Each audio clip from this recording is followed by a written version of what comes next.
ಈ ವಿಡಿಯೋದಲ್ಲಿ ಧವನ್ ಅವರ ಜೀವನ ಚರಿತ್ರೆಯನ್ನು ನೋಡೋಣ. ಶಿಖರ್ ಧವನ್ 5 ಡಿಸೆಂಬರ್ 1985 ರಂದು ಪಂಜಾಬಿ ಕುಟುಂಬದಲ್ಲಿ ಜನಿಸಿದರು. ಅವರು ಭಾರತೀಯ ಅಂತಾರಾಷ್ಟ್ರೀಯ ಕ್ರಿಕೆಟಿಗ ಮತ್ತು ಎಡಗೈ ಆರಂಭಿಕ ಬ್ಯಾಟ್ಸ್ಮನ್ಗಳು. ಶಿಖರ್ ಧವನ್ ದೆಹಲಿಯ ಮಧ್ಯಮ ವರ್ಗದ ಪಂಜಾಬಿ ಕುಟುಂಬದಲ್ಲಿ ಜನಿಸಿದರು. ಶಿಖರ್ ಧವನ್ಗೆ ಶ್ರೇಷ್ಠ ಎಂಬ ಒಬ್ಬ ತಂಗಿ ಇದ್ದಾಳೆ. ಅವರು ತಮ್ಮ ಸೋದರ ಸಂಬಂಧಿ ಕ್ರಿಕೆಟ್ ಆಡುವುದನ್ನು ನೋಡುವ ಮೂಲಕ ತಮ್ಮ ಆಸಕ್ತಿಯನ್ನು ಬೆಳೆಸಿಕೊಂಡರು. ಅವರು ದೆಹಲಿಯ ಸಾನೆಟ್ ಕ್ಲಬ್ಗಾಗಿ ಆಡುತ್ತಿದ್ದರು. ತಾರಕ್ ಸಿನ್ಹಾ ಅವರ ತರಬೇತಿಯಡಿಯಲ್ಲಿ ಸಾನೆಟ್ ಕ್ಲಬ್ಗೆ ಸೇರಲು ಬಯಸುವುದಾಗಿ ಅವರು ತಮ್ಮ ಪೋಷಕರಿಗೆ ವಿನಂತಿಸಿದರು. 12ನೇ ವಯಸ್ಸಿನಲ್ಲಿ ಅವರು ಕ್ರಿಕೆಟ್ನಲ್ಲಿ ಉಜ್ವಲ ಭವಿಷ್ಯಕ್ಕಾಗಿ ಸಾನೆಟ್ ಕ್ಲಬ್ಗೆ ಸೇರಿದರು. ತಾರಕ್ ಸಿನ್ಹಾ ಅವರು 12 ಅಂತಾರಾಷ್ಟ್ರೀಯ ಕ್ರಿಕೆಟಿಗರಿಗೆ ತರಬೇತಿ ನೀಡಿದ ಕಾರಣ ಪ್ರಸಿದ್ಧ ಕೋಚ್ ಆಗಿದ್ದರು. ಅವರ ಸಕಾರಾತ್ಮಕ ಮನೋಭಾವವು ಅವರನ್ನು ದೊಡ್ಡ ಹುಡುಗರೊಂದಿಗೆ ಕ್ರಿಕೆಟ್ ಆಡಲು ಬಲವಾಗಿಸುತ್ತದೆ. ಶಾಲಾ ಅಂಡರ್ ವ್ಯವಕಲನ 15 ತಂಡದ ಪಂದ್ಯಾವಳಿಯಲ್ಲಿ ಅವರು ಶತಕವನ್ನು ಗಳಿಸಿದರು ಮತ್ತು ಅವರ ತರಬೇತುದಾರರನ್ನು ಮೆಚ್ಚಿಸಿದರು. ಶಿಖರ್ ಧವನ್ ಕ್ಲಬ್ ಸೇರಿದಾಗ ವಿಕೆಟ್ ಕೀಪರ್ ಆಗಿದ್ದರು. ಅವರು ದೆಹಲಿಯ ಪಶ್ಚಿಮ ವಿಹಾರ್ನಲ್ಲಿರುವ ಸೇಂಟ್ ಮಾರ್ಕ್ಸ್ ಹಿರಿಯ ಮಾಧ್ಯಮಿಕ ಸಾರ್ವಜನಿಕ ಶಾಲೆಯಿಂದ ತಮ್ಮ ಶಾಲಾ ಶಿಕ್ಷಣವನ್ನು ಪೂರ್ಣಗೊಳಿಸಿದರು. ಅವರು 12ನೇ ತರಗತಿಯ ನಂತರ ತಮ್ಮ ಕ್ರಿಕೆಟ್ ವೃತ್ತಿಜೀವನದ ಮೇಲೆ ಕೇಂದ್ರೀಕರಿಸಲು ತಮ್ಮ ಅಧ್ಯಯನವನ್ನು ತೊರೆದರು.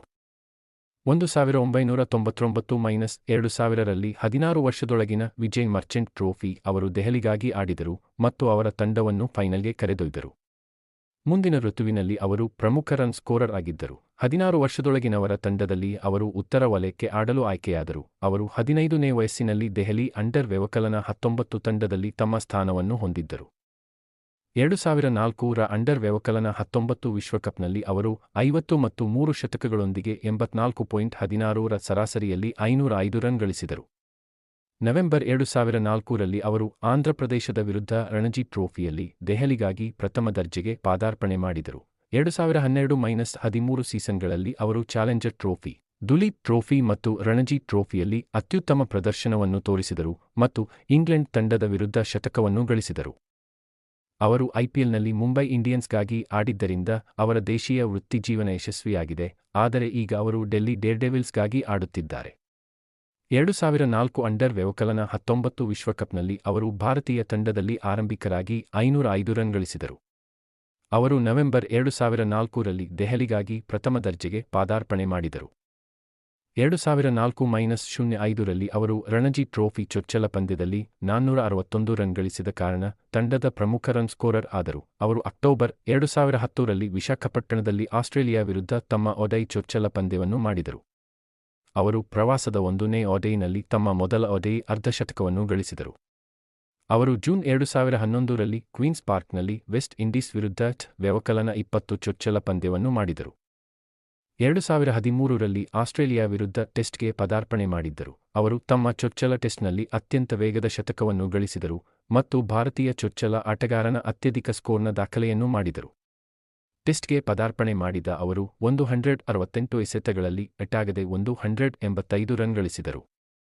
2010 ರಲ್ಲಿ ಅವರು ಆಸ್ಟ್ರೇಲಿಯಾ ವಿರುದ್ಧ ತಮ್ಮ ಅಂತಾರಾಷ್ಟ್ರೀಯ ಒಡೈ ಚೊಚ್ಚಲ ಪಂದ್ಯವನ್ನು ಮಾಡಿದರು, ಆದರೆ ದುರದೃಷ್ಟವಶಾತ್ ಅವರು ಆ ಸರಣಿಯಲ್ಲಿ ಪ್ರದರ್ಶನ ನೀಡಲು ವಿಫಲರಾದರು. ನಂತರ ಸೀಮಿತ ಓವರ್ಗಳಲ್ಲಿ ಆಡುವ ಅವಕಾಶ ಸಿಕ್ಕಿತು.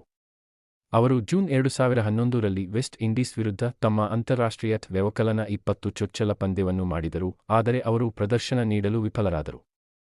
ಫೆಬ್ರವರಿ 2013 ರಲ್ಲಿ ಅವರು ಆಸ್ಟ್ರೇಲಿಯಾ ವಿರುದ್ಧದ ಭಾರತೀಯ ಟೆಸ್ಟ್ ತಂಡಕ್ಕೆ ಆಯ್ಕೆಯಾದರು. ಅವರು ಸಚಿನ್ ತೆಂಡೂಲ್ಕರ್ ಅವರಿಂದ ಟೆಸ್ಟ್ ಕ್ಯಾಪ್ ಪಡೆದರು. ಟೆಸ್ಟ್ಗೆ ಪದಾರ್ಪಣೆ ಮಾಡಿದ ಅವರು ಮುರಳಿ ವಿಜಯ್ ಅವರೊಂದಿಗೆ 283 ಆರಂಭಿಕ ಪಾಲುದಾರಿಕೆಯೊಂದಿಗೆ 187 ರನ್ ಗಳಿಸಿದರು.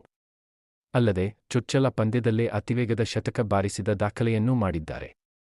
2013 ರಲ್ಲಿ ಅವರು ಎಕ್ಸ್ ಚಾಂಪಿಯನ್ಸ್ ಟ್ರೋಫಿಗಾಗಿ ಒಡೈ ತಂಡದಲ್ಲಿ ಆಯ್ಕೆಯಾದರು ಮತ್ತು ರೋಹಿತ್ ಶರ್ಮಾ ಅವರೊಂದಿಗೆ ಭಾರತಕ್ಕೆ ಇನ್ನಿಂಗ್ಸ್ ತೆರೆಯುವ ಅವಕಾಶವನ್ನು ಪಡೆದರು. ಪಂದ್ಯಾವಳಿಯ ಮೊದಲ 2 ಪಂದ್ಯಗಳಲ್ಲಿ ಅವರು ಸತತ 200 ಗಳಿಸಿದರು. ಪಂದ್ಯಾವಳಿಯ ಕೊನೆಯಲ್ಲಿ ಅವರು 363 ರನ್ ಗಳಿಸಿದ್ದಕ್ಕಾಗಿ ಗೋಲ್ಡನ್ ಬ್ಯಾಟ್ನಿಂದ ಪ್ರಶಸ್ತಿ ಪಡೆದರು. ತ್ರಿಕೋನ ಸರಣಿಯಲ್ಲಿನ ಅವರ ಪ್ರದರ್ಶನವು ಭಾರತ ತಂಡದಲ್ಲಿ ಅವರ ಸ್ಥಾನವನ್ನು ಸರಿಪಡಿಸಲು ಸಹಾಯ ಮಾಡಿತು.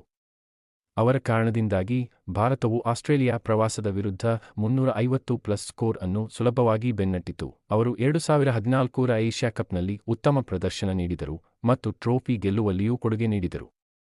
ಅವರು ಆಸ್ಟ್ರೇಲಿಯಾ ವಿರುದ್ಧ ಬಾರ್ಡರ್ಡ್ ಗವಾಸ್ಕರ್ ಟೆಸ್ಟ್ ಸರಣಿಯನ್ನು ಆಡಲು ಅವಕಾಶ ಪಡೆದರು, ಆದರೆ ದುರದೃಷ್ಟವಶಾತ್ ಅವರು ಪ್ರದರ್ಶನ ನೀಡಲು ವಿಫಲರಾದರು. 2015ರ ವಿಶ್ವಕಪ್ನಲ್ಲಿ ಅವರು ಬಾಂಗ್ಲಾದೇಶ ಮತ್ತು ಶ್ರೀಲಂಕಾ ವಿರುದ್ಧ 2 ಶತಕಗಳನ್ನು ಮತ್ತು ಬ್ಯಾಕ್ ಟು ಬ್ಯಾಕ್ ಶತಕಗಳನ್ನು ಗಳಿಸಿದರು. ದುರದೃಷ್ಟವಶಾತ್ ಅವರು ಗಾಯಗೊಂಡರು ಮತ್ತು ಚಾಂಪಿಯನ್ಸ್ ಟ್ರೋಫಿಯಲ್ಲಿ ಹಿಂತಿರುಗಿದರು ಮತ್ತು ಮತ್ತೊಮ್ಮೆ ಅವರು ಹೆಚ್ಚು ರನ್ ಗಳಿಸಿದ ಗೋಲ್ಡನ್ ಬ್ಯಾಟ್ನಿಂದ ಪ್ರಶಸ್ತಿ ಪಡೆದರು. ಅವರು 50 ಓವರ್ಗಳ ಸ್ವರೂಪದಲ್ಲಿ ತಮ್ಮ ಕ್ರಮಾಂಕದ ಅಗ್ರಸ್ಥಾನವನ್ನು ಭದ್ರಪಡಿಸಿದ್ದರಿಂದ ಅವರು ವರ್ಷವಿಡೀ ಪ್ರದರ್ಶನವನ್ನು ಮುಂದುವರೆಸಿದರು ಮತ್ತು ಆಯ್ಕೆಯಿಂದ 2013 ವಿಶ್ವ ಆದೈಚೈನಲ್ಲಿ ಹೆಸರಿಸಲ್ಪಟ್ಟರು. ಆದಾಗ್ಯೂ, ಅವರು 2014ರಲ್ಲಿ ನಿರಾಶಾದಾಯಕ ವಿಶ್ವ ಟಿ20 ಸೇರಿದಂತೆ ಕಳಪೆ ಫಾರ್ಮ್ ಅನ್ನು ಹೊಂದಿದ್ದರು, ಅಲ್ಲಿ ಕಡಿಮೆ ಸ್ಕೋರ್ಗಳ ನಂತರ ಅವರನ್ನು ತಂಡದಿಂದ ಕೈಬಿಡಲಾಯಿತು. 2015ರ ಐಸಿಸಿ ಕ್ರಿಕೆಟ್ ವಿಶ್ವಕಪ್ನಲ್ಲಿ ಅವರ ಫಾರ್ಮ್ ಸರಿಯಾಗಿ ಮರಳಿತು, ಅಲ್ಲಿ ಅವರು 2 ಶತಕಗಳನ್ನು ಗಳಿಸಿದರು ಮತ್ತು 51.50 ಸರಾಸರಿಯಲ್ಲಿ 412 ರನ್ ಗಳಿಸುವ 5ನೇ ಅತಿ ಹೆಚ್ಚು ರನ್ ಗಳಿಸಿದವರಾಗಿ ಸ್ಪರ್ಧೆಯನ್ನು ಕೊನೆಗೊಳಿಸಿದರು.